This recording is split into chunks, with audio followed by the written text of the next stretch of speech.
Start करते हैं wave. देखिए क्लास 9th में आपने इंट्रोडक्शन में पढ़ा होगा वेव के बारे में बताया गया होगा कि वेव लॉन्गिट्यूडनल होती है, वेव ट्रांसवर्स होती है। लेकिन बेटा स्पेशली अगर हम ट्रांसफर ऑफ एनर्जी की बात करें कि एनर्जी का ट्रांसफर कैसे होगा, तो हमारे पास एनर्जी का ट्रांसफर दो तरीके से होता है। कैसे कैसे? पहला तो होता है हमारे पास वेव मोशन से द्वारा, कि वेव मोशन करे और मोशन करने से एनर्जी का ट्रांसफर हो जाए, ठीक। या दूसरा भी प्रोसेस हमारे पास होता है जैसे एनर्जी का ट्रांसफर होता है। तो एक हमारे पास वेव का मोशन करा लीजिए, तो वेव मोशन से एनर्जी ट्रांसफर हो जाती है, या दूसरा आप ट्रांसलेशनल मोशन करा लीजिए, उससे भी एनर्जी का ट्रांसफर हो जाता है। कैसे इसको चीज को समझते हैं? देखो वेव हमारे पास तीन तरीके की होती है। पहली हमारे पास कौन सी होती है? Mechanical wave. फर्स्ट हमारे पास जो होती है बेटा उसको कहते हैं मैकेनिकल वेव। जो सेकंड होती है वो बेटा होती है नॉन मैकेनिकल, और जो बेटा थर्ड होती है वो होती है मैटर वेव। Matter wave. हमारे पास वेव की तीन कैटेगरी हैं, एक होती है मैकेनिकल, एक होती है नॉन मैकेनिकल, और एक होती है मैटर वेव। बेटा मैकेनिकल वेव का मीन्स हुआ कि वो वेव जिसको मीडियम में चलने के लिए मतलब किसी की हेल्प की नीड है, किसी मीडियम की नीड है, बिना मीडियम के प्रोपोगेट नहीं हो सकती, चल नहीं सकती, उसको कहते हैं मैकेनिकल वेव। तो मैकेनिकल वेव कौन सी वेव है बेटा? That wave which required medium for propagation। बेटा वो वेव जिसको चलने के लिए मीडियम चाहिए, इसका सबसे बड़ा एग्जांपल क्लास 9th का चैप्टर था एग्जांपल साउंड आपने क्लास 9th में सुना होगा। तो sound is the best example of mechanical wave. वैसे आपको बता दें साउंड को हम लोग लॉन्गिट्यूडिनल भी कहते हैं, लेकिन अभी कैटेगरी किसकी है? मैकेनिकल की। मैकेनिकल वेव कौन सी बेटा? वो वेव जिसको चलने के लिए मीडियम की रिक्वायरमेंट हो, उसको हम लोग मैकेनिकल कहते हैं। ऐसे बेटा नॉन मैकेनिकल क्या है? तो do not required any medium, मतलब जिसको बेटा मीडियम नहीं चाहिए उसको कहते हैं नॉन मैकेनिकल। जैसे सबसे बड़ा एग्जांपल तो आप जानते हैं, रेगुलर लाइफ में देखते हैं सनलाइट। क्या आपको पता है थर्मोडायनामिक्स में सनलाइट को रेडिएशन के नाम से कहा जाता है? जब ट्रांसफर ऑफ हीट थी तो ट्रांसफर ऑफ हीट के तीन प्रोसेस थे हमारे पास, कंडक्शन, कन्वेक्शन और रेडिएशन। और रेडिएशन में था कि जो लाइट हीट ट्रांसफर हो विदाउट मीडियम, वो सबसे एग्जांपल क्या था? सनलाइट, जिसको आप कुछ लोग रेडिएंट एनर्जी के नाम से भी कहते थे। और बेटा तीसरा हमारे पास आया मैटर वेव। मैटर वेव का मीन्स हुआ कि हमारे पास ये पार्टिकल है, इस पार्टिकल को हम फेंकें तो ये जस्ट लाइक अ वेव बनेगी। कोई भी ऑब्जेक्ट आप लिए हो, आप स्टोन लिए हैं तो स्टोन अभी पार्टिकल है, अगर उसको हम थ्रो कर दें तो आपने देखा होगा अगर उसका जो फिगर बनेगा वो जस्ट लाइक अ वेव बनेगा। तो जब भी कोई elementary particle like that electron, proton, neutron, alpha, antineutrino या पॉजिट्रॉन, पाई मेसान, ऐसे बेटा कुल मिला के फिजिक्स में 16 एंटी पार्टिकल होते हैं, ठीक है, जो टॉपिक आपके ग्रेजुएशन का है। तो हम ये समझें कि जो हमारे पास पार्टिकल है, अगर इसको हम एनर्जी दे दें बेटा, तो जरा खुद फील करो, क्या ये पार्टिकल कुछ ऐसा नहीं लग रहा है कि वेव की तरीके बिहेव करेगी? जैसे इलेक्ट्रॉन को लो और इलेक्ट्रॉन को सफिशिएंट एनर्जी दे दो और सामने कोई मेटल की सरफेस रख दो, अब उस इलेक्ट्रॉन को मेटल सरफेस से कोलिजन करा दो, तो क्या जब वो इलेक्ट्रॉन जब चलेगा तो ऐसा फील नहीं होगा जस्ट लाइक अ वेव? किसकी तरीके चल रहा है?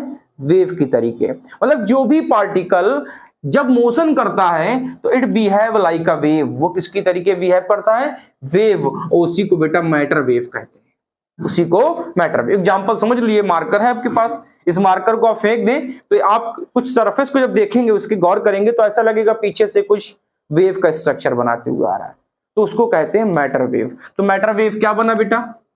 क्या लिख सकते हो कि पार्टिकल इन मोशन में बिहेव लाइक अ वेव,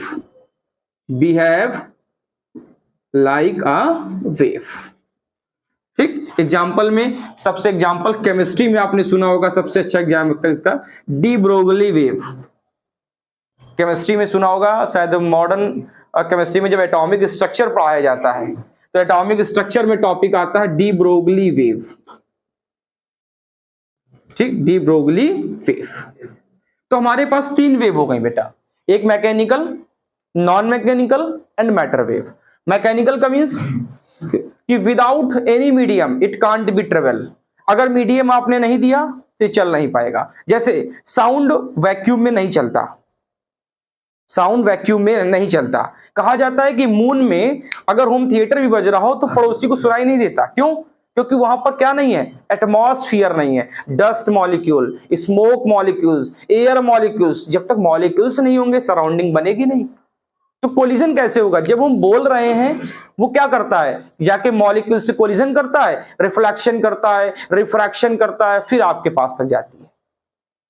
इसका मतलब है कि अगर मीडियम नहीं होगा बेटा, एटमॉस्फेयर नहीं होगा, तो वहां पर कोई भी मैकेनिकल वेव ट्रेवल नहीं कर सकती। और मैकेनिकल वेव बहुत सारी होती है बेटा, पॉपुलर सबसे ज्यादा यही है, इसीलिए इसका नाम बताया था साउंड वेव। अब देखो लाइट वेव भी आपने सुनी हो। अच्छा, लाइट वेव आप गौर करो, कहते हैं speed of light in air, speed of light in vacuum. इसका मतलब लाइट वैक्यूम में भी चलती है और लाइट मीडियम में भी चलती है। बस फर्क क्या है दोनों में बेटा, कि जितनी स्पीड से लाइट वैक्यूम में चल रही थी उतनी स्पीड से मीडियम में नहीं चलती। बस यही तो एग्जांपल हुआ। लाइट जब वैक्यूम में चल रही तो कितने से चलती है? 299792458, करेक्ट ये होता है। जो सी होता है जिसको आप स्पीड ऑफ लाइट कहते हैं, तो 299792458 मीटर पर सेकंड, ये इतना होता है। ठीक है, आइंस्टीन के हिसाब से। लेकिन हम लोग लिखते क्या है बेटा, शॉर्टकट में 3 × 10⁸ मीटर पर सेकंड। जबकि मल्टीपल चॉइस में आएगा तो ये ऑप्शन गलत होगा और ये ऑप्शन सही होगा। ये मल्टीपल चॉइस की बात हो गई। तो बेटा थोड़ा सोचो, हमने आपसे कहा कि ये तो वैक्यूम की बात कर रहा है।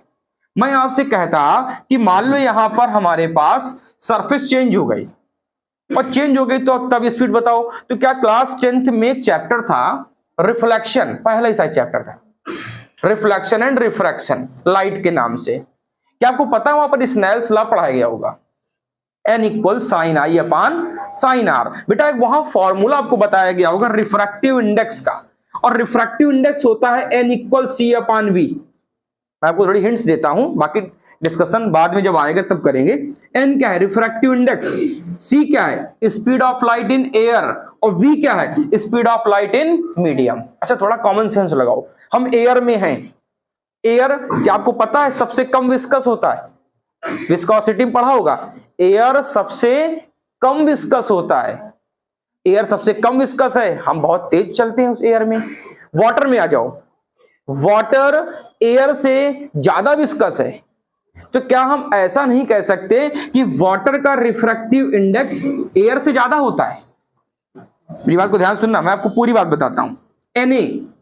Na एयर का रिफ्रैक्टिव इंडेक्स 1, बेटा वाटर 1.33, बेटा ग्लास 1.5। अब कॉमन सेंस लगाना जरा। बेटा बताओ ये 1 होगा, ये 1 होगा तो C = V। तो इसका मतलब है स्पीड ऑफ लाइट जितनी वैक्यूम में चलती है उतनी ही एयर में चलती है। अब दूसरा दिमाग लगाओ, 1.33 रखो तो ये V ऊपर आएगा और C के अपॉन में N जाएगा। अगर C के अपॉन में N गया तो बताओ C/N 3 × 10⁸ क्या वैल्यू कम नहीं हो रही है? आप डिवाइड करोगे वैल्यू कम हो गई ना। अच्छा 1.5 रखो, जब यहां 1.5 रखोगे तो बताओ ये वैल्यू और कम हो जाएगी, 15 × 30, 2 टाइम्स जा रहा है। लेकिन अभी 1.3 से करो तो 1.3 से 2 से ज्यादा टाइम्स जाएगा। देख लो जरा, N = 1/V, N = 1/V। जिसका रिफ्रैक्टिव इंडेक्स ज्यादा होगा उसमें स्पीड ऑफ लाइट कम होगी। तो क्या मैं ऐसा नहीं कर सकता NG is greater than NW is greater than NA? क्या यही ऑर्डर है? NG is greater than NW is greater than NA। जरा उल्टा करो, क्या यहां पर VG यहां पर VW, यहां पर VA। बताओ किसकी स्पीड ज्यादा होगी? सबसे ज्यादा एयर में, उससे कम वाटर में, उससे कम ग्लास में, उससे कम स्टील में, उससे कम मरकरी में। आपको सिर्फ क्या पता होना चाहिए? सबका रिफ्रैक्टिव इंडेक्स पता होना चाहिए। जैसे आपने पढ़ा था विबग्योर, वॉयलेट का रिफ्रैक्टिव इंडेक्स सबसे ज्यादा और रेड का रिफ्रैक्टिव इंडेक्स सबसे कम। इस सीरीज में जो आप विबग्योर बता रहे हो बेटा, बहुत फर्क नहीं होता। रेड का जो रिफ्रैक्टिव इंडेक्स होता है वो 1.513 होता है और वॉयलेट का होता है 1.523। बस ये फर्क होता है। 523 है, यहां 513, थोड़ा सा इफेक्ट है। लेकिन जब कंपैरिजन विबग्योर का करोगे बेटा, तो बताओ रेड में लाइट तेज चलेगी कि वॉयलेट में तेज चलेगी? लाइट रेड में तेज चलेगी कि वॉयलेट में? जिसका रिफ्रैक्टिव इंडेक्स कम होगा उसमें स्पीड ऑफ लाइट ज्यादा होगी। तो बताओ यहां रेड में है ना, रेड का रिफ्रैक्टिव इंडेक्स छोटा है, इसका मतलब है लाइट रेड में तेज चलेगी और वॉयलेट में स्लो चलेगी। इतनी बात ठीक है? तो ये तो जनरल सी हमारी बात हो गई इसको समझने के लिए। मैटर वेव क्या होती है समझ गए कि जब हम कोई पार्टिकल, ये पार्टिकल है, इसको मोशन करा दें तो क्या बन जाती है? वेव बन जाती है। एग्जाम्पल, पॉपुलर एग्जाम्पल है डी ब्रोगली वेव। क्या आपको पता है डी ब्रोगली वेव का एक रिलेशन था वेवलेंथ का?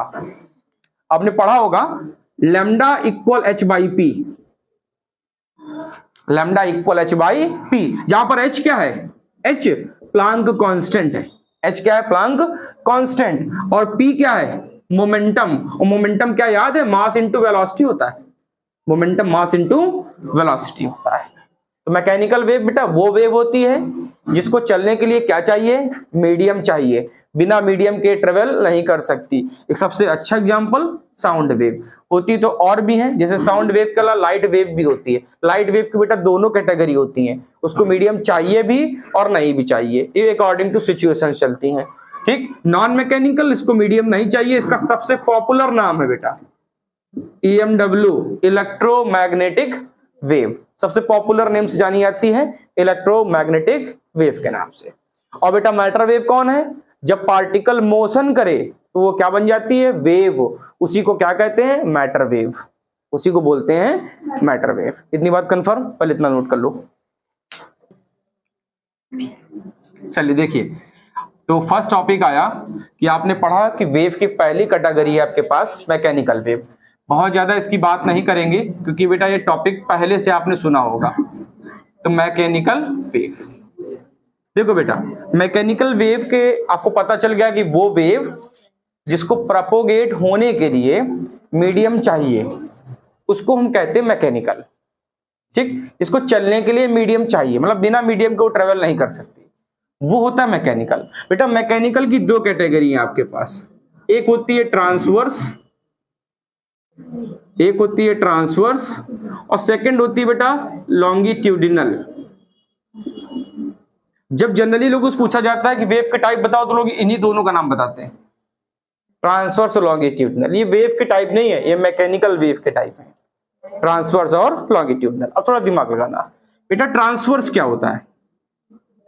ट्रांसवर्स वो वेव होती है जिसमें मीडियम के पार्टिकल कैसे चलते हैं? परपेंडिकुलर चलते हैं। जैसे अगर हम ग्राफ बनाएं, इस ग्राफ के हिसाब से मान लो ये ग्राफ है, जैसे बेटा यहां पर मान लो मटेरियल के जो पार्टिकल है वो कैसे चलते हैं बेटा? परपेंडिकुलर चलते हैं। ठीक, किस तरीके से? परपेंडिकुलर। जहां पर मीडियम के पार्टिकल कैसे चले बेटा? परपेंडिकुलर चले। किसके? Propagation of wave. ये जो आपने बेस बनाया है ना, इसी को कहते हैं बच्चा propagation of wave. Propagation of wave, जो आपने ये बेस बनाया है, ये जो आपने डिस्टेंस बनाई है, इसी को याद रखो, क्या बोलते हैं? प्रोपोगेशन ऑफ वेव कहते हैं।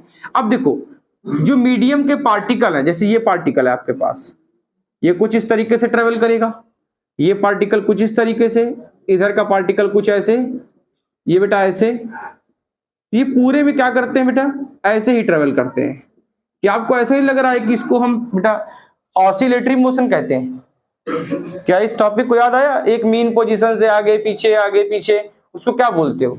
ऑसिलेटरी मोशन कहते हो ना। तो ये जहां पर बेटा वेयर वेयर मीडियम पार्टिकल, जहां पर मीडियम पार्टिकल ऑसिलेट हो, ऑसिलेट या कुछ लोग वाइब्रेट भी कहते हैं, कुछ लोग वाइब्रेट भी कहते हैं। तो जहां पर बेटा मीडियम के पार्टिकल वाइब्रेट हो, किसके साथ? परपेंडिकुलर, परपेंडिकुलर टू, किसके साथ बेटा परपेंडिकुलर हो जाएं? Propagation of wave, propagation of wave, उसको क्या बोलते हैं? ट्रांसवर्स कहते हैं। अब देखो बेटा, आपको पता है कि जहां पर डिस्प्लेसमेंट मैक्सिमम हो जाए उसको एम्पलीट्यूड कहते हैं, जहां डिस्प्लेसमेंट मैक्सिमम हो एम्पलीट्यूड। अब देखो यहां पर डिस्प्लेसमेंट छोटा है, यहां छोटा है, लेकिन यहां देखो सबसे बड़ा दिख रहा होगा, फिर कुछ कम हो रहा होगा, फिर जीरो हो गया, फिर निगेटिव में बढ़ने लगा, बढ़ते बढ़ते मैक्सिमम, फिर छोटा होते होते जीरो, फिर पॉजिटिव में बढ़ते बढ़ते बढ़ते बढ़ते मैक्सिमम, फिर जीरो हो गया। मतलब ये प्रोसेस कंटिन्यू चलता रहता है। तो क्या हम ऐसा नहीं कह सकते कि ये जो लाइन है ये वाली, इसको, और ये जो लाइन आपने बनाई बेटा, तो क्या मैं इसको -a लिख दूं? ये एम्पलीट्यूड है तो, लेकिन निगेटिव का है, और ये एम्पलीट्यूड है लेकिन कहां का है? पॉजिटिव का है। तो क्या आपको इसको बेटा क्रस्ट कहते थे? क्रस्ट कहते थे। और इसको बेटा क्या कहते थे? ट्रफ कहते थे। क्या कहते थे? जहां पर डिस्प्लेसमेंट मैक्सिमम हो पॉजिटिव साइड, उसको क्रस्ट कहते हैं, और जहां डिस्प्लेसमेंट मैक्सिमम हो नेगेटिव साइड, उसको ट्रफ कहते हैं। तो crust trough, crust trough alternate आपको बार बार मिलते रहते हैं। अब थोड़ा सोचना, बस एक लास्ट दिमाग लगाओ। हमको इतनी बात पता चल गई कि जहां पर मीडियम पार्टिकल कैसे ऑसिलेट हो, perpendicular to the propagation of wave, wave के चलने, ये वेव चल रही है और ये ऐसे ऐसे चल रहा है, फिर नीचे की तरफ आए, फिर बढ़ने लगे, फिर कुछ इस तरीके से। तो ये जो वेव, ये चल रहे हैं आपके पार्टिकल और ये चल रही है आपकी वेव, तो ये हो गई आपकी प्रोपोगेशन। और यहां से पार्टिकल चले, ऊपर आए, फिर नीचे गए, फिर ऊपर आए, नीचे गए। तो ये जो वाइब्रेशन हो रहा है, इसी को आपने लिखा है कि मीडियम के पार्टिकल कैसे चलें? परपेंडिकुलर, किसके साथ? Propagation of wave. इसका बेस्ट एग्जांपल आपने देखा होगा कि आप रस्सी लो, उसके एक एंड को बांध दो, एक एंड को बांध के आप जब जंप देते हो उसको, तो आपने देखा हो कुछ इस तरीके चलती है। लेकिन फिजिक्स में एक रूल है, क्योंकि मीजर कैसे करोगे डिस्टेंस, तो मान लिया जाता है उसका बेस सीधे है, यहां से सीधे दीवार से बंधी है। अब यहां से मैंने रस्सी को जंप दिया, ये ऊपर, ये नीचे, ये ऊपर, ये नीचे, तो जहां ऊपर है वो क्रस्ट, जहां नीचे है वो ट्रफ। क्या आपको पता है बेटा, क्रस्ट क्रस्ट की जो बीच की डिस्टेंस होती है, क्रस्ट क्रस्ट के बीच की, उसको क्या कहते हो? वेवलेंथ। क्या बोलते हैं बेटा? वेवलेंथ। और सिंबल में क्या कहते हैं? लैम्डा कहते हैं। क्रस्ट क्रस्ट के बीच का जो लेंथ होता है उसको लैम्डा कहते हैं। तो मैं लिख दे रहा हूं क्रस्ट क्रस्ट, और ट्रफ ट्रफ कितनी बेटा? लैम्डा। बेटा क्रस्ट और ट्रफ, एक क्रस्ट और एक ट्रफ, तो बेटा कितना होता है? Lambda by. Crust crust lambda, trough trough lambda, crust trough lambda by. ठीक, मतलब इन दोनों की डिस्टेंस लैम्डा, इधर और जो इधर नीचे मिलता वो भी लैम्डा, लेकिन बेटा ये क्रस्ट ये ट्रफ, तो लैम्डा बाई 2। तो ये बेटा लेंथ लिखेगी, तो एल कितना हो गया? Lambda by 2। कब? क्रस्ट और ट्रफ के बीच में। ठीक, जिसका बेस्ट एग्जांपल होता है लाइट वेव। अभी मैंने आपको समझाया था कि लाइट बेटा, लाइट को मीडियम चाहिए भी और नहीं भी चाहिए। ये क्लास 12th में आपको समझ में आएगा कहां चाहिए कहां नहीं चाहिए। 12th में जब ऑप्टिक्स पढ़ोगे तब बताया जाएगा कि लाइट को मीडियम चाहिए भी और नहीं भी चाहिए। तो अभी आप समझ लो कि ये जो ट्रांसवर्स का एग्जांपल कौन है? Light wave. ठीक है, ट्रांसवर्स का एग्जांपल कौन? Light wave. तो ये हमारा हो गया ट्रांसवर्स वेव। ट्रांसवर्स वेव क्या होता है? जहां पर मीडियम पार्टिकल ऑसिलेट हो perpendicular to the propagation of wave, उसको बोलते हैं ट्रांसवर्स। बेस्ट एग्जांपल समझने के लिए आप एक रस्सी लो, उसके एक एंड को आप बांध दीजिए, एक को हाथ से पकड़ लीजिए। वो जो सीधी रस्सी पहले इक्विलिब्रियम में है वो उसका बेस हो गया। ठीक, अब उसको जैसे ही आप जंप करोगे तो वो ऊपर नीचे मोशन करेगी। तो वो बीच वाला जो पहले था इमेजिनरी, उसको बना रहने दीजिए कि है, फिर ऊपर ये क्रस्ट, फिर नीचे ट्रफ, फिर क्रस्ट, फिर ट्रफ, ये बेटा प्रोसेस कंटिन्यू चलता रहता है। अच्छा, ऑसिलेशन को मैं एम्पलीट्यूड छोटा कर दूं बेटा, इसको मैं छोटा करता चला जाऊं, छोटा करता करता 0 कर दूं, तो फिनोमिना बदल जाता है। तो आपसे ध्यान रखना, कोई भी कहे कि ट्रांसवर्स में क्या एम्पलीट्यूड चेंज होता है, तो भैया नहीं बदलता। ट्रांसवर्स वेव में एम्पलीट्यूड नहीं बदलता, और अगर बदल गया तो उसको डैम्ड ऑसिलेशन कहते हैं। अभी हम आपको लास्ट के चैप्टर क्लास में टॉपिक पढ़ाएंगे कि अगर ऑसिलेशन छोटे होते होते 0 हो गए तो उसको क्या कहते हैं, डैम्ड ऑसिलेशन। जिसका एग्जांपल आपने देखा होगा, जैसे आपके घर के पास लाउड स्पीकर बज रहा हो, और लाउड स्पीकर के जब आप दूर जाते हो तो आवाज धीरे धीरे कम सुनाई देती है, और कुछ सर्टेन डिस्टेंस के बाद 0 हो जाती है। इसका मतलब एम्पलीट्यूड छोटा हो रहा है, और छोटा होते होते कुछ इस फॉर्म में बन जाता है बेटा। जैसे मान लो ये ग्राफ है आपके पास, तो पहले एम्पलीट्यूड बड़ा है, फिर बेटा छोटा होते होते होते होते 0 हो जाता है। मतलब एम्पलीट्यूड का ग्राफ गिरता जाता है, वो होता है ऑसिलेशन। उसको बोलते हैं रेजोनेंस की कहानी, डैम्पिंग कहते हैं। किसी को डैम्प करा देना, किसी को एम्पलीट्यूड 0 करा देना, ये अलग प्रोसेस है, और ये अलग प्रोसेस है। तो ट्रांसवर्स वेव क्या है, जहां पर मीडियम के पार्टिकल कैसे ऑसिलेट हो बेटा, परपेंडिकुलर, किसके साथ, प्रोपोगेशन ऑफ वेव के साथ, उसको क्या कहते हैं, ट्रांसवर्स। और ट्रांसफर का एग्जांपल है बेटा लाइट वेव। ठीक है, तो crust crust lambda, trough trough lambda, crust trough lambda by 2। ठीक है, अब आगे बढ़ते हैं। सेकंड पार्ट आया लॉन्गिट्यूडिनल। तो लॉन्गिट्यूडिनल आपने सुना होगा कि जहां पर बेटा पार्टिकल कैसे चले, लॉन्गिट्यूडिनल। सबसे अच्छी कहानी स्प्रिंग की, सबसे अच्छी कहानी स्प्रिंग कैसे, कुछ इस तरीके से आपने देखा होगा।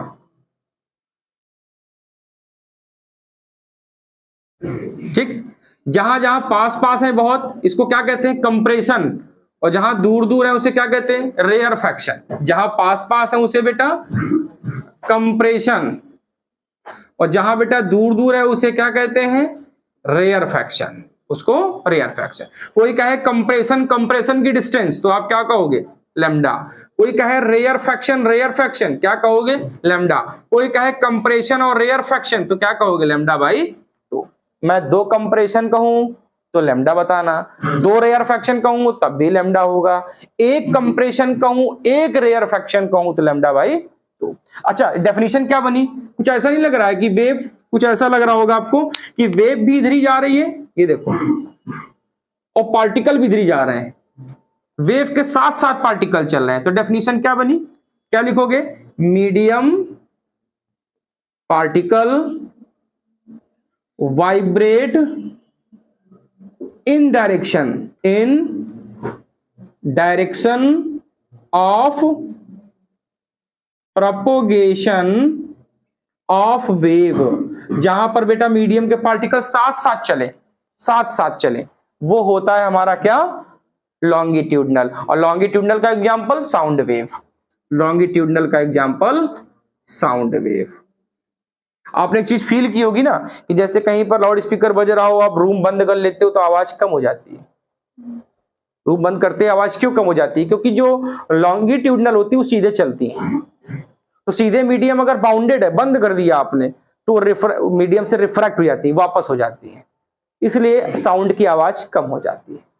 जबकि लाइट में ऐसा नहीं होता, लाइट में जहां पर भी कहीं कॉर्नर मिला वो लाइट वहां से आ जाती है। क्यों, क्योंकि डिफ्रैक्शन कहते हैं इसी को, कि लाइट को अपने कॉर्नर से बेंड हो जाना, मुड़ जाना, वो होता है हमारा डिफ्रैक्शन। और डिफ्रैक्शन भी किसमें आता है, लाइट वेव में।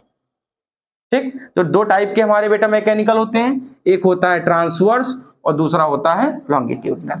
ट्रांसवर्स में मीडियम के पार्टिकल परपेंडिकुलर चलते हैं, और बेटा लॉन्गिट्यूडनल में साथ साथ चलते हैं, पैरेलल चलते हैं।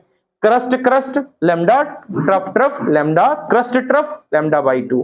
Compression compression lambda, compression rarefaction lambda by 2, rarefaction rarefaction कितना होगा, लैम्डा होगा। लैम्डा को क्या कहते हैं, वेव लेंथ कहते हैं। वेव लेंथ क्या होती है, वेव की लेंथ, वेव की लेंथ टी सेकंड में लाइट जितना ट्रेवल करती है उसी को वेवलेंथ कहते हैं, टी सेकंड में। मैंने कहा 10 सेकंड में 4500 एंगस्ट्रॉम, तो ये इस लाइट की लेंथ है 4500 एंगस्ट्रॉम, लेकिन टाइम कितना था 10 सेकंड था। तो जो टी टाइम में डिस्टेंस ट्रेवल करती है वेव, उसी को वेव लेंथ कहते हैं टी टाइम में। अभी हम 1 सेकंड में निकालेंगे, पहले इसको नोट कर लीजिए। हेडिंग लगाइए नॉन मैकेनिकल वेव। देखो बेटा, इसको शॉर्टकट में क्या कहते हो आप, EMW। मैं आपको बेसिक जानकारी दूंगा, बाकी ये 12th का चैप्टर है पूरा, तो अभी बेसिक जानकारी आपको बता दे रहा हूं क्या होती है।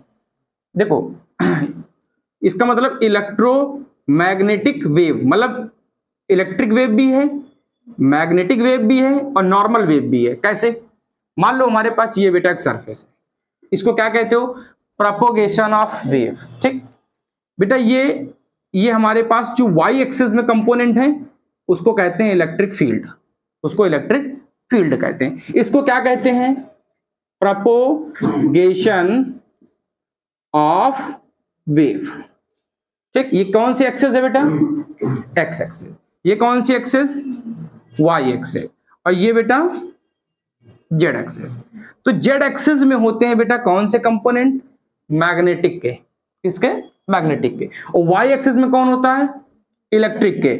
और इसको क्या कहते हैं, प्रोपोगेशन ऑफ वेव। अब इसको समझो कैसे, ये विजुलाइज 3D फिगर है, तो 2D में बना है तो समझना, ये प्रोपोगेशन ऑफ वेव। ठीक, सीधे चल रही। प्रोपोगेशन ऑफ वेव का मतलब एक बेस मान लिया जाता है। ये है हमारे पास इलेक्ट्रिक वेक्टर या इलेक्ट्रिक फील्ड के वेक्टर कह सकते हो। ठीक, ये हो गया हमारे पास। अब बेटा बचा तीसरा। तो अब तीसरा समझो, ये वाई एक्सिस में इलेक्ट्रिक फील्ड चली गई, एक्स एक्सिस में प्रोपोगेशन, तो आपके पास बचा जेड एक्सिस। तो जेड एक्सिस कैसे बनेगा, कुछ जेड एक्सिस ऐसे बनेगा, पीछे ऐसे, ये वाई है, ये एक्स है, तो जेड कैसे बनाओगे, मतलब बैक पीछे से। तो कहने का मतलब अगर ऐसे रिप्रेजेंट करोगे तो इस तरीके बनेगा 3D के हिसाब से, एक्स वाई और जेड। तो अगर इलेक्ट्रिक वेक्टर वाई में है, वाई में, तो ये समझ सकते हो, ऐसे समझ सकते हो कि इलेक्ट्रिक वेक्टर अगर हमारे वाई में जा रहे हैं तो ये हमारे पास जेड एक्सिस है, जेड एक्सिस परपेंडिकुलर हो गए दोनों। और प्रोपोगेशन ऑफ वेव कहां है, सीधे, क्या तीनों परपेंडिकुलर है, गौर करो। ये हमारे पास वाई एक्सिस, ये हमारे पास जेड एक्सिस और ये एक्स एक्सिस। तो एक्स वाई के भी परपेंडिकुलर होता है, वाई जेड के भी परपेंडिकुलर होता है और एक्स जेड के भी परपेंडिकुलर होता है। मतलब ये बात हमेशा ध्यान रखना कि ई परपेंडिकुलर बी और बी परपेंडिकुलर एक्स। ई किसके परपेंडिकुलर और बी किसके परपेंडिकुलर। तो क्या ये नहीं कह सकते ई परपेंडिकुलर एक्स। भैया इलेक्ट्रिक फील्ड के जो वेक्टर होते हैं इलेक्ट्रिक फील्ड के, वो वाई एक्सिस में जाते हैं और जेड एक्सिस में कौन जाता है, मैग्नेटिक फील्ड के vector. Electric field magnetic field दोनों 12th क्लास में बेसिक जानकारी आपको मिली होगी, क्लास 10th में थोड़ी बहुत, खासकर मैग्नेटिक फील्ड की ज्यादा मिली होगी। और इसको कहते हैं प्रोपोगेशन ऑफ वेव। ठीक, ये है EMW। अब EMW को फिगर बनाने के लिए ये समझ लो कि ये हमारा वाई एक्सिस, बोर्ड के ऐसे अंदर जाके, बोर्ड के ऐसे, ये हमारा जेड एक्सिस, दो परपेंडिकुलर हो गए, वाई जेड। ठीक, और ये बेटा, तो तीनों कैसे होते हैं, परपेंडिकुलर। डेफिनेशन कैसे लिखते हैं, इसको डेफिनेशन में लिखा जाता है where electric vector perpendicular to magnetic vector and it is also perpendicular to the propagation of wave is known as electromagnetic wave. Electromagnetic wave वो वेव होती है जिसको चलने के लिए बेटा मीडियम नहीं चाहिए, चलने के लिए मीडियम नहीं चाहिए। यहां पर इलेक्ट्रिक वेक्टर मैग्नेटिक वेक्टर के परपेंडिकुलर होते हैं और ये परपेंडिकुलर होता है प्रोपोगेशन ऑफ वेव के, जिसको हम कहते हैं नॉन मैकेनिकल वेव।